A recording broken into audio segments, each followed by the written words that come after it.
Olá, estamos iniciando pela TV Supre, canal de comunicação da União Planetária, mais uma entrevista do programa Movimento 2022-2030, o Brasil e o mundo que queremos, uma parceria da Universidade de Brasília com a União Planetária.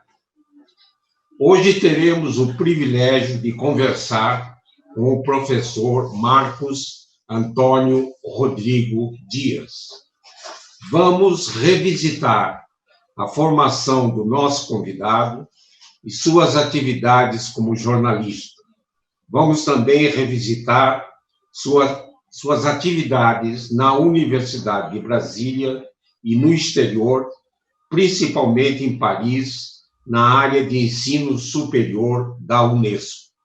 Vamos analisar os caminhos para termos uma educação de qualidade em nosso país para todas as crianças e jovens. Nosso convidado é formado em Direito pela Universidade Federal de Minas Gerais. Obteve diploma de terceiro ciclo do Instituto Francês de Imprensa e Ciências da Informação na Universidade de Paris. Trabalhou como repórter e redator em vários órgãos de comunicação. Na Última Hora, Diário de Minas, Rádio Jornal de Minas, Ação Popular, Tribuna Universitária. Foi professor da Universidade de Brasília, quando então se aposentou em 1980, tendo exercido os cargos de chefe de departamento de comunicação, decano de extensão e vice-reitor. De 1981 a 1999, foi diretor da divisão de ensino superior da Unesco, em Paris, de onde ele continua a residir em Paris e estamos conversando, fazendo a ponte Paris-Brasília. Ele foi o principal organizador da Conferência Mundial sobre Educação Superior, realizada em Paris em outubro de 1998. De 1999 a 2009, foi assessor do reitor da Universidade das Nações Unidas. Publicou vários livros e capítulos de livros e documentos importantes na área de educação. Hoje reside em Paris e atua como consultor internacional no campo do ensino superior. Ele recebeu vários prêmios e homenagens, dos quais eu destacarei aqui. Foi paraninfo e patrono de vários cursos na Universidade de Brasília. Ele tem a medalha de Legião d'Honneur no grau de cavaleiro da Presidência da República da França. Ele também ganhou a Ordem Nacional do Mérito Educativo e é doutor honoris causa da Universidade Federal de Mato Grosso, da Universidade Nacional de Córdoba e da Universidade Nacional del Noroeste da Província de Buenos Aires. Muito obrigado, professor Marco Antônio Rodrigues Dias, por ter aceito ao nosso convite. Na minha primeira indagação, pediria para revisitar a sua formação educacional e suas atividades, as principais atividades como jornalista. Muito obrigado pela apresentação. Eu só voltaria e faria destaque a um ponto que me agrada muito e do qual eu muito me orgulho, que foi a distinção, duas distinções, aliás, que eu recebi, uma da Universidade Federal de Minas Gerais, onde eu estudei, e que me deu a medalha, o diploma, a distinção de ex-aluno de destaque, que é reservada, segundo o regulamento da universidade, aos alunos que se destacaram, aos ex-alunos que se destacaram por alguma contribuição considerada importante para a sociedade. Vindo isso da universidade onde eu estudei, para mim é muito importante. E a outra, mais recente, em 2018, comemorou-se na Argentina o centenário da Reforma de Córdoba, de 1918, que foi o movimento mais emblemático da educação superior em todos os tempos na nossa região, na América Latina.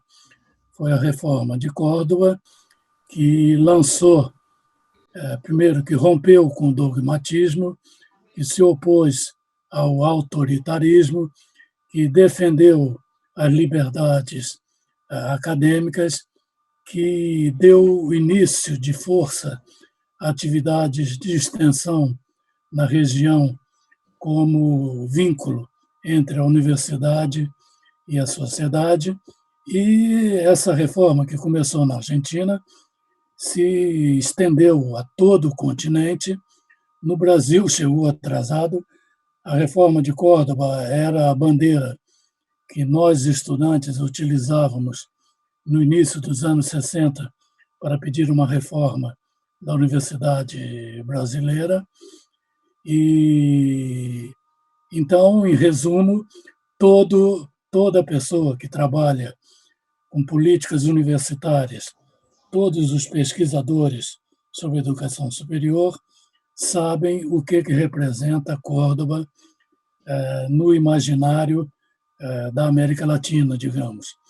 E no dia 18 de junho do ano passado, de 2018, comemorou-se uma grande solenidade de comemoração do centenário, com a presença de autoridades do governo nacional argentino, o ministro da Educação, o governador da província, o prefeito, reitores, vários reitores das principais universidades públicas argentinas, e eles homenagearam duas pessoas, considerando que são pessoas que hoje ainda representam aquele espírito de Córdoba, o espírito de rebeldia de um lado e, do outro lado, de defesa da universidade como bem público, de defesa da universidade pública, de defesa das liberdades acadêmicas e contra o autoritarismo. Um deles é o professor Rafael Guarga, uruguaio, uma grande figura, ex-reitor da Universidade de La República, em Montevideo, que é uma das grandes universidades do continente, ex-secretário executivo da Associação de Universidades do Grupo de Montevideo. E o segundo fui eu. Foi uma surpresa, eu não sabia disso. Eu tinha ido participar, convidado também, do seminário terceira CRES, Terceira Conferência Regional do Ensino Superior para a América Latina, que foi feita no quadro do centenário de Córdoba. Eu não sabia que eles estavam organizando essa cerimônia e essa homenagem, mas essa me deixou realmente, inclusive, muito emocionado pelo que a Reforma de Córdoba significou e significa até hoje, nesse momento em que a volta do autoritarismo se estende por toda a região, nesse momento em que um dos grandes problemas que se enfrenta na região, em particular em alguns países, é o da volta da utilização da doutrina de segurança nacional.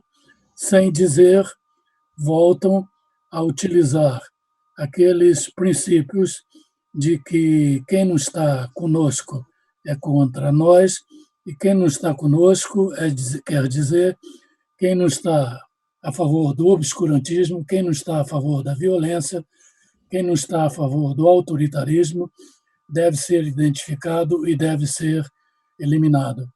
Por essas e por outras, eu digo, me desculpe de fazer esse longo anexo à sua apresentação.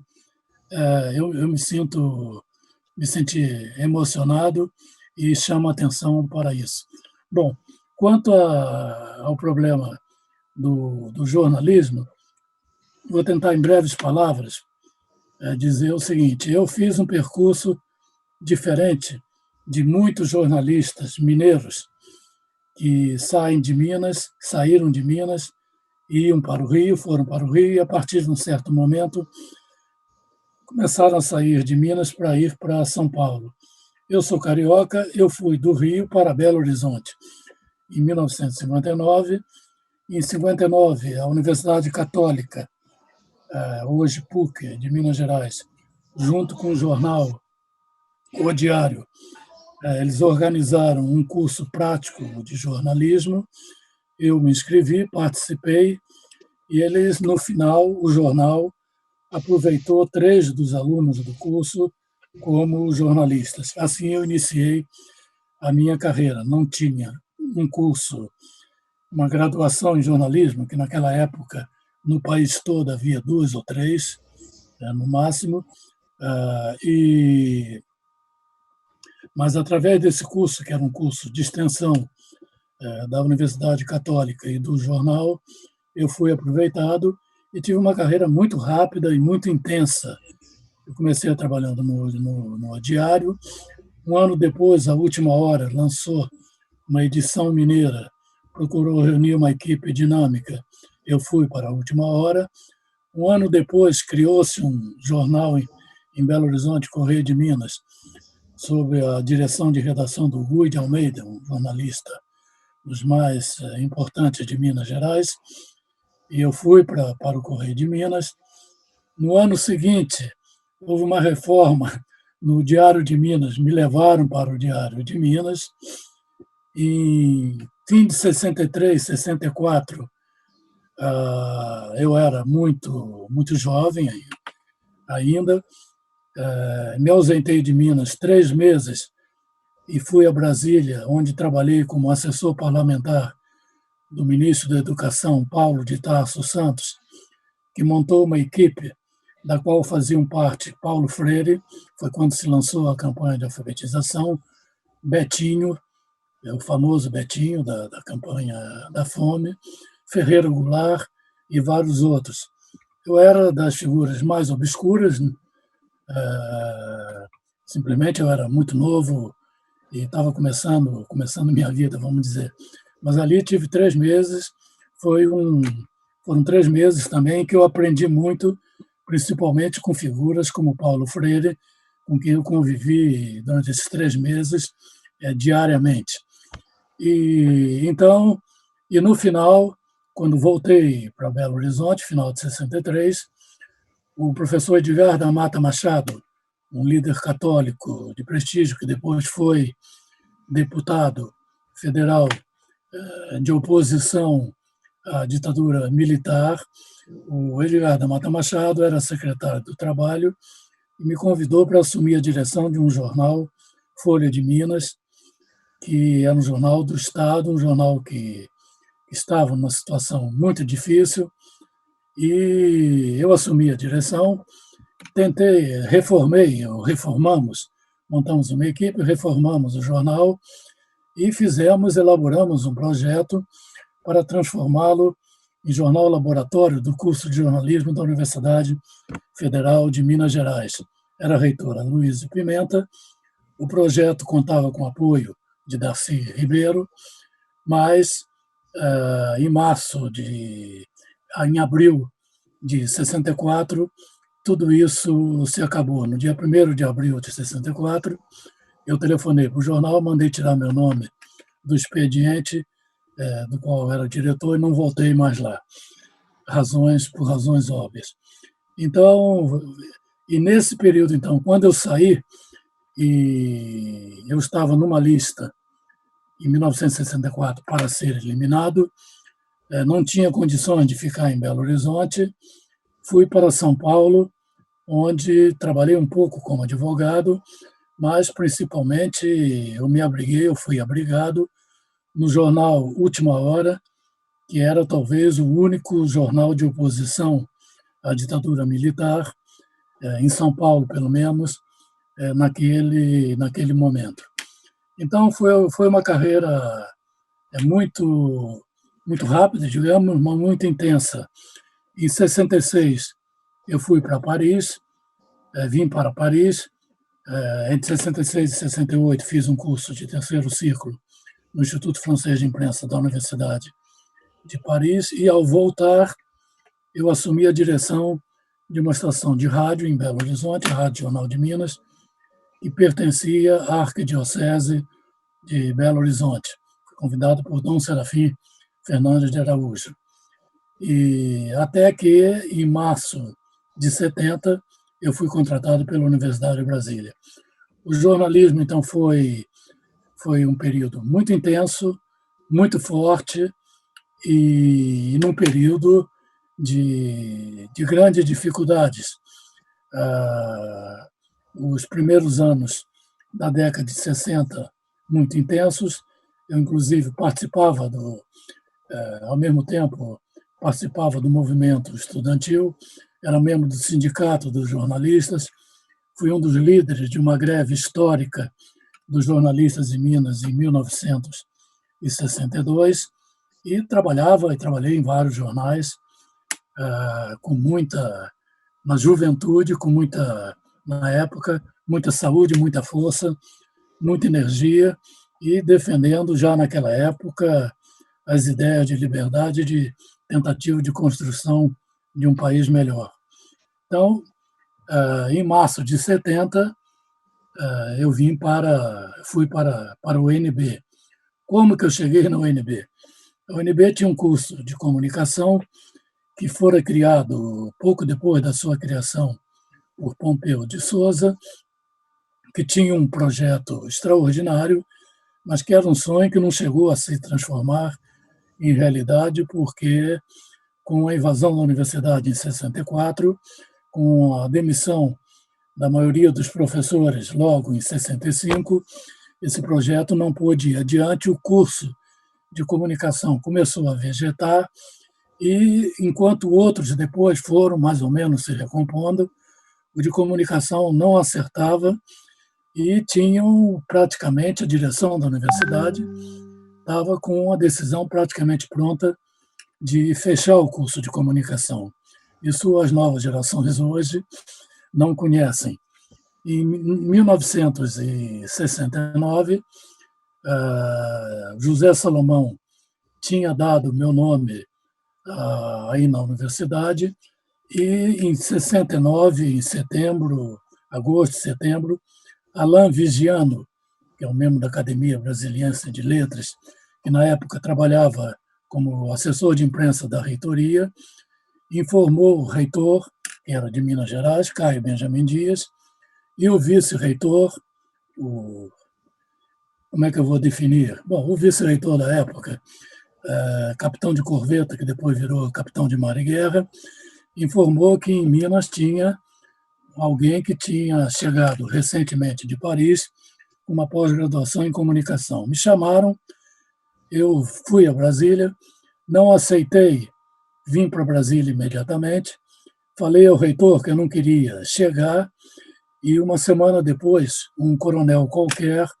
telefonar para o reitor e dizer que eu não podia ficar na universidade, porque tinha um histórico de militância no sindicalismo e um histórico de participação no movimento estudantil, inclusive como membro da delegação da UNE em congressos internacionais. Então, não fui, mas aceitei dar um curso de extensão. Foi em outubro de 69. A situação do curso de comunicação estava tão ruim que esse curso teve sucesso. E aí os estudantes começaram a pressionar a reitoria para que eu fosse contratado.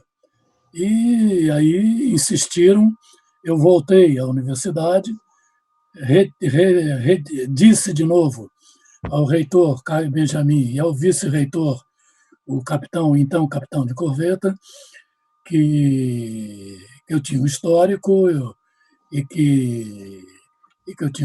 eu tinha uma coerência e que não queria nem criar problema para eles, nem ter problema pessoal.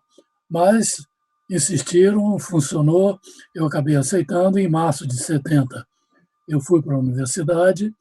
Na semana que eu cheguei, os professores do curso fizeram, na época, uma lista tríplice para a direção do curso.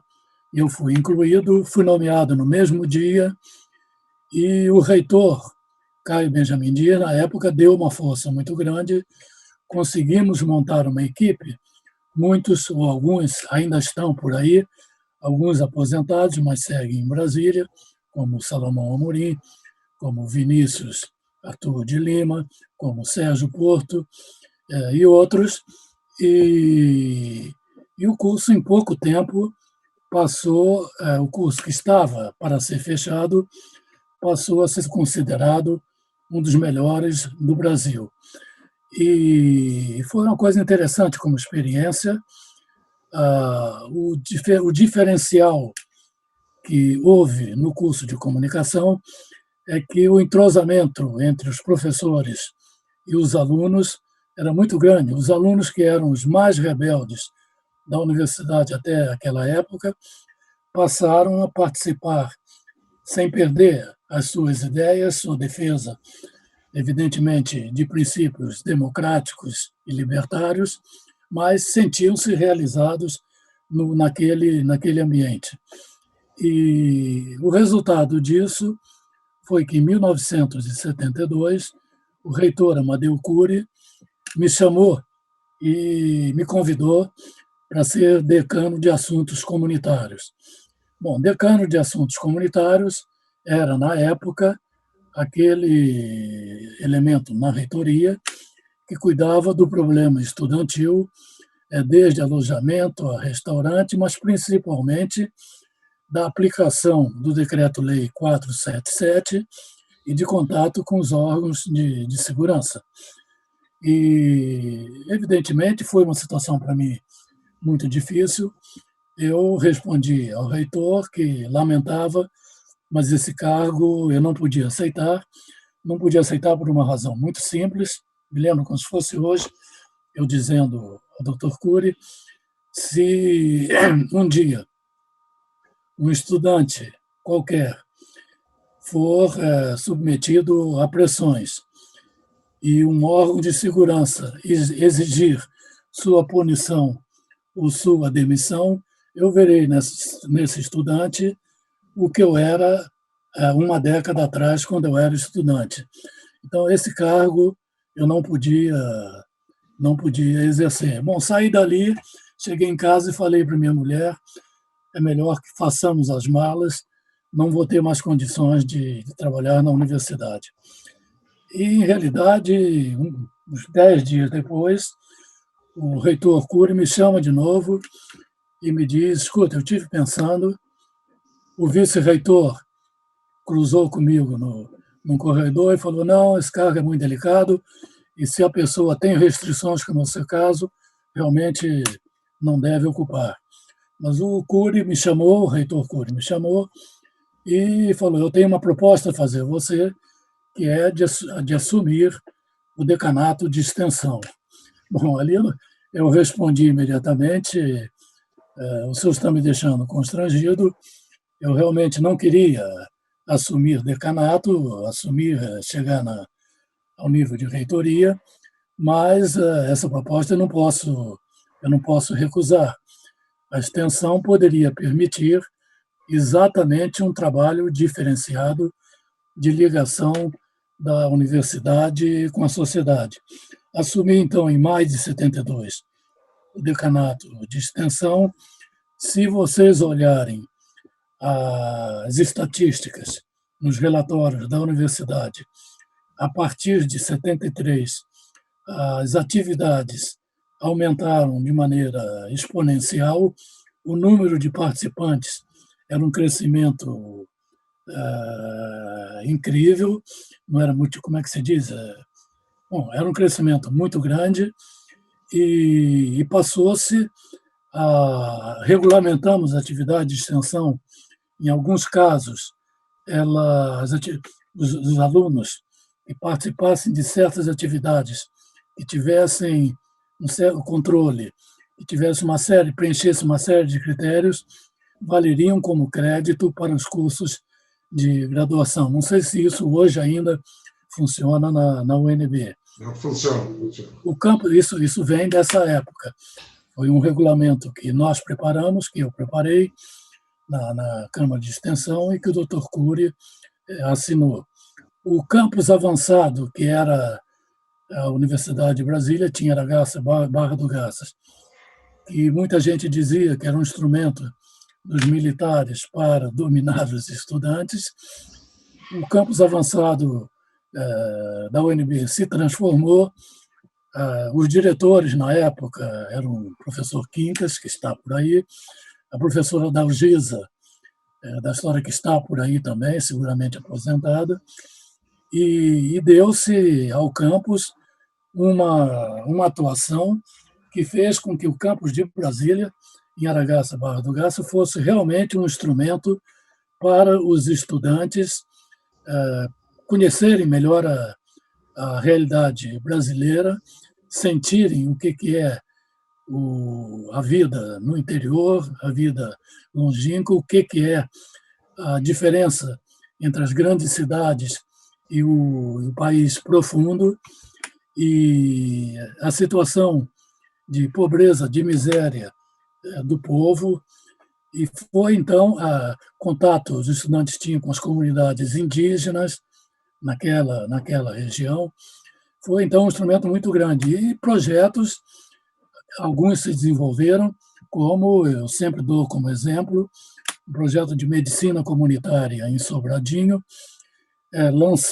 concebido pelo Federico Simões Barbosa, um colega nosso, felizmente já falecido, que tinha sido diretor da Organização Mundial de Saúde, elemento de uma qualificação extraordinária, montou um projeto no qual havia atividades, era um projeto de extensão, mas no qual havia atividades de graduação, de pesquisa, de vínculo com a comunidade. Foi a primeira vez na história de Brasília que a universidade e órgãos do governo federal e do governo local se uniram para desenvolver programas de desenvolvimento social. E ali entrava tudo. Todas as várias áreas entraram, não só a medicina, mas a área de psicologia, a área de educação, a área de comunicação. O projeto fazia com que a população participasse dos problemas, discutisse os problemas, buscasse solução para os problemas. E, por isso mesmo, num determinado momento, na crise de 77, o projeto foi sumariamente desativado, porque estava fazendo o povo pensar. Dele fazia parte, se não me engano, pelo menos, tinha apoio o Bumba Meu Boi do Teodoro. Então, coisas como essa foram feitas nesse período. E isso fez com que uma coisa encadeia com a outra. Em 1976, quando a vida política em Brasília, em particular, era muito complicada, havia um conflito grande entre os partidários da abertura de um lado e a linha dura do outro. Os partidários da linha dura conseguiram dar um golpe nos adeptos da abertura, e quando os adeptos da abertura, inclusive Ney Braga, Golbery e outros, se deram conta, o Conselho já havia feito a lista, o Conselho diretor, porque o Conselho universitário não funcionava, tinha feito uma lista, e o capitão de corveta, que a essa altura já era capitão de mar e guerra, era o primeiro da lista para reitor. E aí uma coisa que muito pouca gente compreende, e que é difícil hoje, quem não conhece aquela história, e que não conhece, esses detalhes são pouco conhecidos, quiseram, de qualquer maneira, fazer uma concessão para aqueles que defendiam a abertura. E disseram, vamos propor como vice-reitor alguém que tenha diálogo com os estudantes, que tenha diálogo com os professores, que seja aceito pelos professores e que tenha contato com os grupos que batalhavam pela abertura. E nessa, desculpe minha expressão, eu entrei de gaiato, porque tinham me perguntado se eu aceitava fazer parte da lista para reitor. Eu não podia dizer não, sabia que, que as cartas já estavam marcadas e talvez tenha cometido o erro de aceitar. Mas só que me puseram nesse jogo político, para o qual não me consultaram, evidentemente, me puseram como primeiro da lista para vice-reitor, e assim eu fui nomeado. Mas isso era uma coisa que já se sabia de antemão que não podia funcionar. Já no primeiro dia, na véspera mesmo de assumir a posição, já houve o primeiro conflito, no sentido que a crise de 77 foi uma crise artificial, decidiu-se punir os estudantes por uma manifestação que tinha sido pacífica, uma manifestação que tinha sido realizada no país inteiro, que tinha sido absorvida no país inteiro, só não foi absorvida em Brasília, mas era uma política consciente. A decisão era de punir, para provocar a reação dos estudantes, para poder ter mais punição e isso servir de prova que a abertura não podia ser feita, que a abertura significaria caos, significaria desordem. E foi o que ocorreu, fazendo com que a universidade, que nos primeiros anos da década de 70 era uma universidade que se constituiu, que se reconstruiu de uma certa maneira, que muitas unidades conseguiu se trazer gente de qualidade. Por exemplo, em 1972, na área de biologia, trouxeram um professor chamado Isaac Reutemann, entre outros. Então, houve o que eu defino como que muitos não aceitam ou não compreendem. Eu digo que houve, naquele período, um acordo tácito. Os professores, inclusive muitos que tinham sido até presos, muitos que eram ligados a partidos, inclusive o Partido Comunista, muitos que não eram do Partido Comunista, não eram da Ação Popular, eram de movimentos maoístas, trotskistas, ou o que seja, que tinham participado de movimento estudantil, mas que eram qualificados, a universidade levava, e o acordo tácito consistia no seguinte: vocês venham, trabalhem, são livres até de trabalhar. No curso de comunicação, a liberdade não havia restrição, mas não se podia fazer proselitismo contra o governo, não se podia participar dentro da universidade. O professor sabia que não poderia participar de um movimento. Então, isso foi uma realidade que marcou a vida da universidade terrivelmente, o que explica a crise dos anos 70. A crise dos anos 70 foi uma crise artificial. Eu não estou deixando você falar, Isaac, mas só vou terminar respondendo a sua pergunta, que eu me espalhei demais.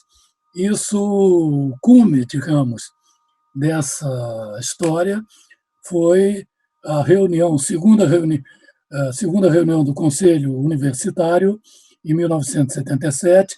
Bom, um dos conflitos que eu tive também no início, ao assumir a vice-reitoria, imediatamente solicitei que o Conselho Universitário fosse constituído, e não se queria o Conselho Universitário, porque o Conselho da Fundação, que era de grandes figuras, mas manipuladas, controlava o processo, e o Conselho Universitário não era de interesse dos que detinham o poder naquele momento. Mas aí, naquela crise, dentro do próprio governo, o ministro Ney Braga, que era favorável à distensão, e com apoio, inclusive dentro da presidência do chefe da Casa Civil e outros, exigiu, e a universidade constituiu o Conselho Universitário. Mas era um conselho universitário, em primeiro lugar, controlado, e, em segundo lugar, que funcionou em situação absolutamente terrível. Não havia condições de liberdade, e na segunda reunião do Consune se analisou a manutenção ou não da punição ao estudante, que era expulsão, se não me engano, de 30 estudantes e suspensão de quase 40 outros, baseado num processo ilegal, um processo absolutamente irregular, onde não tinha sido provado nenhuma falta dos estudantes, onde o próprio responsável pelo inquérito, falando ao Conselho, concordou, disse claramente que não tinham encontrado provas. As provas que existiam, eram as declarações dos funcionários do Serviço de Proteção ao Patrimônio, que era o nome que se dava ao Serviço de Segurança da Universidade na época, e a situação foi tal que os professores não tinham, os membros, inclusive, do Conselho, não tinham condição de votar contrariamente à decisão arbitrária, ilegal e violenta da reitoria. E o resultado foi que apenas os representantes estudantis e apenas 2 professores votaram contra a punição. Foi o professor José Carlos Córdova Coutinho, que era diretor da faculdade do Instituto de Arquitetura, e o vice-reitor, que era eu. Vocês podem imaginar o que isso significa. Eu só posso dizer a vocês, não vou entrar em detalhes, mas foram realmente os piores anos da minha vida. Eu fui pressionado de todas as maneiras, fui ameaçado de diversas formas. Um militar, um general, que também era vinculado ao esquema de abertura, ele, no início desse processo, ele me declarou me disse que era importante que eu soubesse que todos os meus telefones estavam grampeados. Esse era apenas um detalhe. Foi o período realmente mais difícil da minha vida. Eu fui impedido de trabalhar, depois fui impedido de dar aulas, tive uma cassação branca total. Bom, era isso que eu podia falar desse período na UNB, Isaac. Eu acho que, não sei se eu já tomei o tempo todo.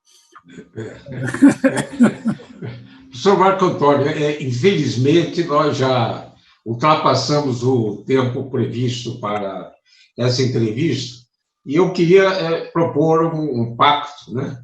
Um compromisso de a gente continuar a entrevista, capítulo 2, onde a gente poderia conhecer, aprender muito com as suas atividades como diretor de ensino superior da Unesco. Gostaria também de registrar que o seu depoimento é um depoimento histórico, né? Uma testemunha ocular que merece ser conhecida, né, por toda a comunidade universitária da Universidade de Brasília e de outras universidades, né? Esse capítulo muito triste, né, que tivemos, essas crises recorrentes na Universidade de Brasília, é muito importante que os atuais professores, atuais estudantes tenham a noção histórica da nossa universidade. Então, ficaria o nosso compromisso de a gente fazer uma outra entrevista, no sentido de podermos aprender muito com a sua espetacular vivência, né, no campo do jornalismo, de professor universitário e de um dos grandes especialistas em educação do nosso planeta. Muito obrigado, né, tivemos agora um pequeno trailer, né, da próxima entrevista, onde vamos falar sobre a educação como um todo, particularmente do ensino superior. Muito obrigado. e outros programas do movimento 2022-2030, o Brasil e o Mundo que Queremos, podem ser acessados no canal YouTube da TV Supre. Queria agradecer a preciosa atenção de todos e voltaremos a nos encontrar numa próxima oportunidade. Até lá. Obrigado.